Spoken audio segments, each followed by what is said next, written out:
Assalamualaikum warahmatullahi wabarakatuh. Berjumpa kembali dengan saya Joko Nugroho dari Fakultas Teknik Sipil dan Lingkungan Institut Teknologi Bandung. Pada kesempatan ini saya akan melanjutkan materi hidrologi terkait dengan air tanah atau air bawah permukaan. Nah, sumber air tanah itu sebagian besar juga dari air permukaan sebenarnya ya. Jadi dari air permukaan. Nah, pengisian air tanah itu kalau dalam satu siklus ya hidrologi itu menempati urutan terakhir ya, dalam rangkaian proses pengaliran dalam arah vertikal ya. Karena apa? Karena prosesnya memang sebelum bisa mengalir atau menjadi bagian dari air tanah, air permukaan itu dari air hujan mesti mengalami infiltrasi, perkolasi, dan kemudian baru terakhir apabila telah terkumpul ya dalam keadaan jenuh akan menjadi air tanah. Nah, kemudian air tanah juga dapat berasal dari air yang terjebak dalam formasi batuan. Jumlahnya ini relatif sedikit dan kandungan mineralnya itu relatif tinggi. Nah, kalau kita lihat di sini, ini adalah satu penampang memanjang dari siklus dari permukaan tanah hingga bagian bawahnya yang terkait dengan siklus hidrologi. Nah, jadi aliran air tanah itu berada di atas lapisan kedap atau confining layer, ya. Karena kalau itu mengalirnya kalau dia tidak berada pada confining layer, maka dia akan terus meresap sampai dengan bertemu dengan lapisan kedap ini. Nah, kemudian air tanah itu juga mendapatkan imbuhan dari sungai juga ya. Jadi dari sungai ini yang memberikan imbuhan ini namanya influent stream. Kemudian ada juga sungai yang mendapatkan imbuhan dari air tanah ya. Jadi aliran ini disebut sebagai effluent stream. Nah, untuk bisa memanfaatkan air tanah itu biasanya kita bisa melakukan pemompaan. Akan tetapi apabila ternyata tekanan airnya cukup tinggi, itu air bisa juga muncul ke permukaan dengan sendirinya. Nah, keberadaan air tanah ini ya pada bagian-bagian tertentu akan memunculkan adanya mata air ya. Jadi di sini misalnya apabila terdapat muka air tanah yang lebih tinggi dari cekungan misalnya secara topografi akan muncul sebagai mata air.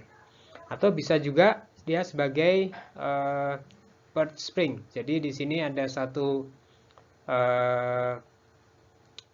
permukaan yang memotong dari struktur geologi, yang mana struktur itu adalah kedap dan kemudian di atasnya ada muka air tanah, maka dia akan muncul sebagai perch spring. Kemudian juga apabila ada suatu cekungan di mana di situ ada satu permukaan juga, maka di sini bisa muncul juga sebagai anticlinal spring ya, karena adanya anticline, kemudian air itu akan terdesak muncul di salah satu titik. Kemudian juga bisa terjadi mata air yang mana munculnya itu terjadi karena proses pelapukan dari material kapur ya, atau adanya pelarutan.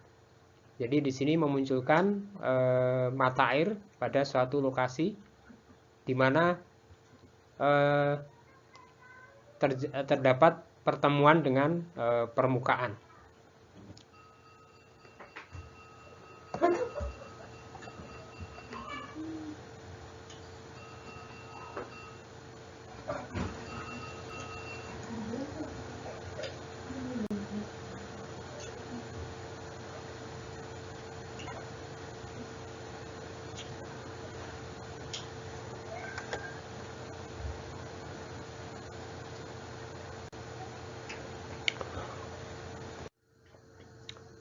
Oke, kemudian perwujudan dari mata air ini bisa kita lihat di sini ya. Jadi di sini biasanya mata air itu memiliki tingkat kejernihan yang bagus ya, karena adanya filtrasi pada saat dia melalui pori-pori dari tanah. Nah, kemudian kemunculan dari air tanah ini bisa juga dia muncul sebagai dalam keadaan sebagai sumur artesis ya. Artinya dia memiliki tinggi tekan yang melebihi dari elevasi muka tanah sehingga dia bisa memancar dengan sendirinya. Tetapi ada juga bagian yang perlu memerlukan pemompaan ya. Jadi misalkan karena muka airnya berada jauh di atas di bawah permukaan tanah. Nah, di sini kita juga melihat adanya perch water table ya. Jadi artinya ada satu lapisan kedap yang tidak menerus atau setempat.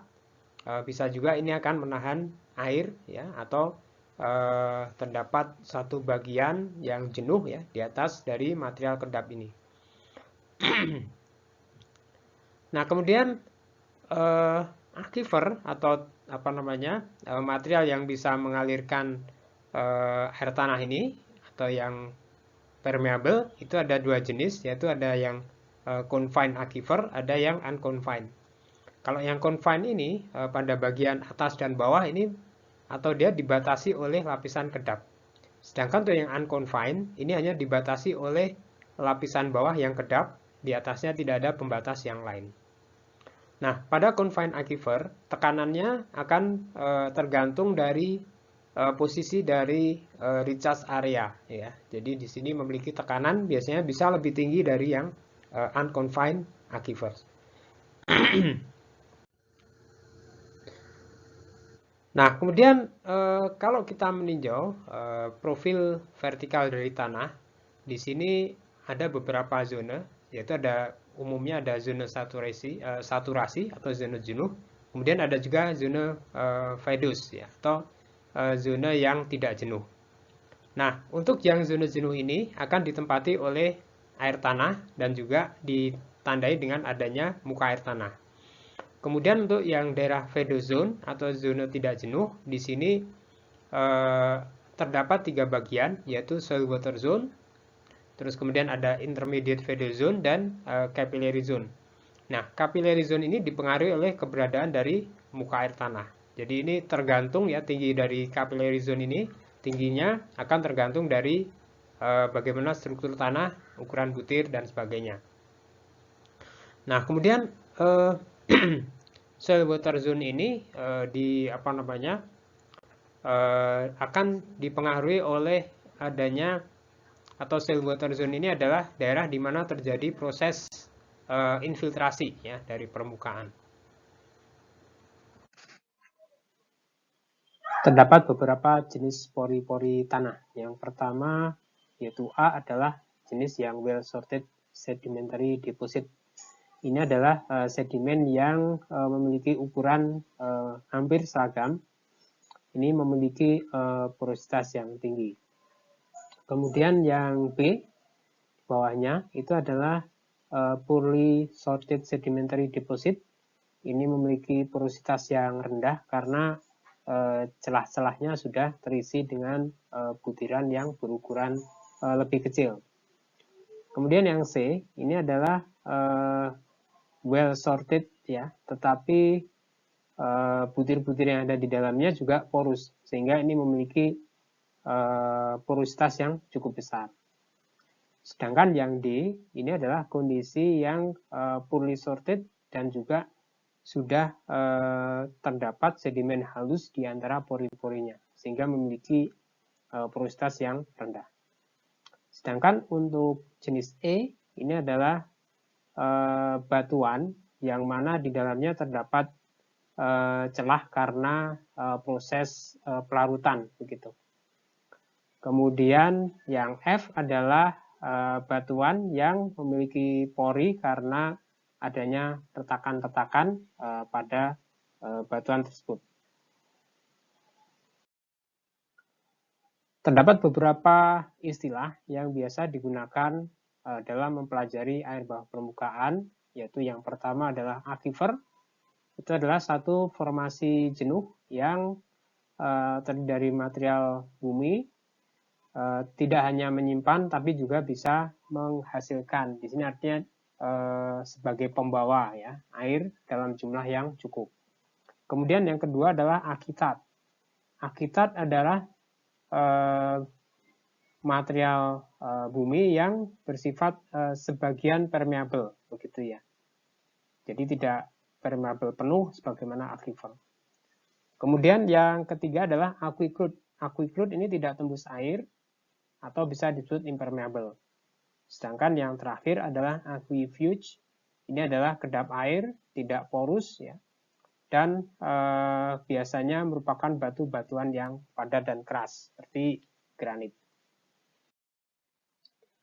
Nah, untuk aquifer sendiri ini juga dibagi ya. Jadi ada confined aquifer, yaitu ada aquifer yang terletak di antara dua lapis kedap air atau biasa disebut sebagai aquifer terkekang. Kemudian ada unconfined aquifer. Aquifer ini terletak di antara lapisan lolos air dan kedap air, yang mana lapisan kedapnya ada di bawah. Terus kemudian kandungan air pada satu aquifer akan ditentukan dari porositasnya. Yang mana porositas ini merupakan rasio dari volume void atau rongga ya terhadap volume total dari termasuk rongga dan padat. Unconfined aquifer ya, di sini umumnya merupakan lapis aquifer yang paling atas pada satu sistem air tanah. Nah, untuk unconfined aquifer ini biasanya kita bisa menyatakan adanya specific yields, yaitu banyaknya bagian air yang dapat mengalir bebas secara gravitasi untuk setiap satu satuan volume aquifer. Biasanya specific yield ini kurang dari porositas karena tidak semua air yang berada pada rongga itu bisa dimobilisasi. Nilai specific yield yang cukup besar biasanya ada pada pasir dan batuan. Kemudian confined aquifer. Confined aquifer ini adalah aquifer yang terletak di di antara dua lapis kedap ya, sebagaimana bisa Anda lihat pada gambar. Nah, untuk yang confined aquifer ini biasanya areal recharge-nya yang nanti bisa digunakan untuk mengisi itu biasanya tidak terlalu luas ya. Karena adanya lapisan pembatas atau confining-nya. Nah, tapi ada satu hal yang berbeda dari air tanah yang unconfined, yaitu adalah memiliki tinggi tekan statis ya. Biasanya ini akan bisa lebih tinggi ya. Pada satu kondisi tertentu maka air dari confined aquifer ini apabila dilakukan pengeboran itu bisa mencapai ke permukaan ya. Tetapi ini akan tergantung seberapa besar tekanan yang ada. Jadi kalau di gambar ini kan ada terlihat ya, ada recharge area di sini, terus kemudian ada flowing artesian well. Flowing artinya dia bisa mengalir sendiri tanpa dipompa karena tekanannya melebihi dari elevasi ya, elevasi dari tanah setempat. Nah, pada kondisi yang lain mungkin perlu dipompa ya, seperti yang di non-flowing artesian well yang ada di sini.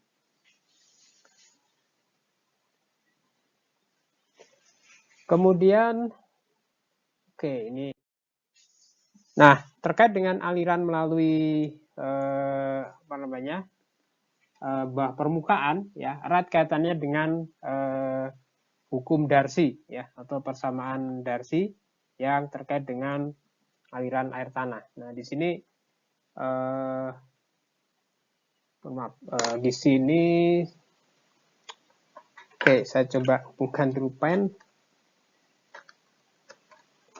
Di sini kita lihat ada satu ya, jadi persamaan Darcy ini ya, ini persamaan Darcy di mana di sini menghubungkan ya bahwa sebenarnya persamaan Darcy sendiri yang ini ya, V sama dengan K dikalikan I, di mana K adalah koefisien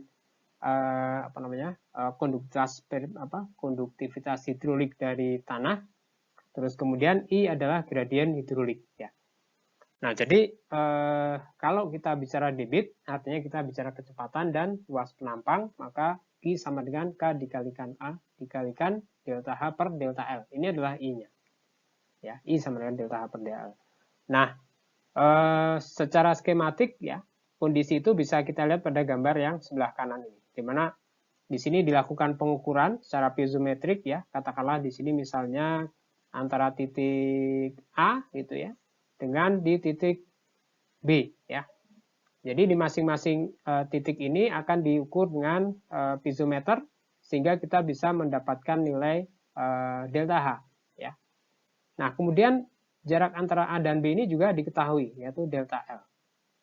Nah, dengan mengetahui debit konstan Q yang mengalir melalui uji coba ini ya, maka kita akan mendapatkan berapa besar nilai dari K ya. Karena apa? Karena di sini Q-nya diukur, penampangnya kita mengetahui luasnya ya, cross sectionnya. Maka di sini kita bisa menyimpulkan nanti berapa besar ini apa namanya nilai K ini ya. Oke, ini adalah penjelasan mengenai koefisien permeabilitas ya atau hydraulic conductivity. Nilai K ini akan sama dengan K0 ya dikalikan G dibagi Nu. Jadi selain tadi kita ukur ya, itu juga bisa kita cari dari persamaan ini ya. Di mana K0 di sini adalah spesifik ya atau intrinsic permeability dalam cm persegi. Kemudian G-nya adalah percepatan gravitasi dan Nu-nya adalah viskositas kinematik ya. Ini satuannya meter kuadrat per second ya. Kalau gravitasi berarti meter per second kuadrat, diameter partikel dalam meter ya. Nah,